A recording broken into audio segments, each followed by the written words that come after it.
ഒന്ന് മാറി നിന്ന് കുറേശ്ശെയെങ്കിലും സത്യത്തെ അനുഭവിക്കാൻ പറ്റുമോ എന്ന് മാത്രം ശ്രദ്ധിച്ചാൽ മതി. അതാണ് ഉണരരുത്, ഇനി ഉണരരുത്. അതിനെന്താ മാർഗം? ഉറങ്ങിടാതിരുന്നിടണം. ഉറങ്ങാതിരിക്കൂ. ഉറങ്ങിയാലല്ലേ ഉണരേണ്ട കാര്യമുള്ളൂ. ഉറങ്ങാതിരുന്നാൽ എന്തായിട്ടിരിക്കണം? അറിവായി അഖണ്ഡ ബോധ ബ്രഹ്മം.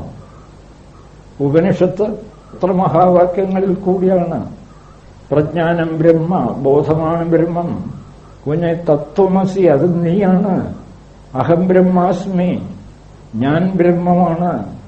അയം ആത്മാ ബ്രഹ്മ, ഈ ആത്മാവായി കാണുന്നതൊക്കെ ബ്രഹ്മമാണ്.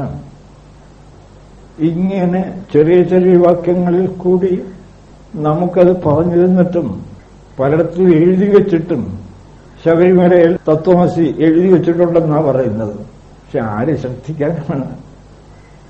അതുകൊണ്ട് ഉറങ്ങിടാതിരുന്നിടണം. അറിവായി ബ്രഹ്മസ്വരൂപമാണ് ഞാൻ ബ്രഹ്മമാണ് എന്ന് ബുദ്ധിക്കെങ്കിലും ഉറപ്പിച്ച് ഇനി ഉറങ്ങാതിരിക്കണം. എന്നുവെച്ചാൽ പലത് സത്യമെന്ന് ചിന്തിച്ച് ഭ്രമിക്കാതിരിക്കണം. അങ്ങനെ ആയാൽ ഉണരേണ്ട ആവശ്യം വരുന്നില്ല. ഉറങ്ങിയാലല്ലേ ഉണരേണ്ടു.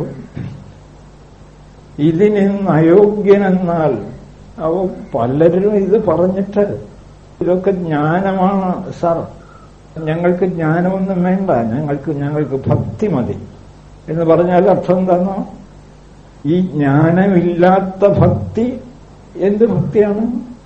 ആരെക്കുറിച്ചാണ് ഭക്തി എന്ന് പറഞ്ഞാൽ ഞങ്ങൾ ഇരുട്ടിൽ തന്നെ കഴിഞ്ഞോളാം സാർ, ഞങ്ങളെ ഒന്നും രക്ഷിക്കാൻ ഇപ്പൊ ആരും വന്നേ തീരുന്നില്ല എന്നാണ് അവർ സാക്ഷ്യം പിടിക്കുന്നത്.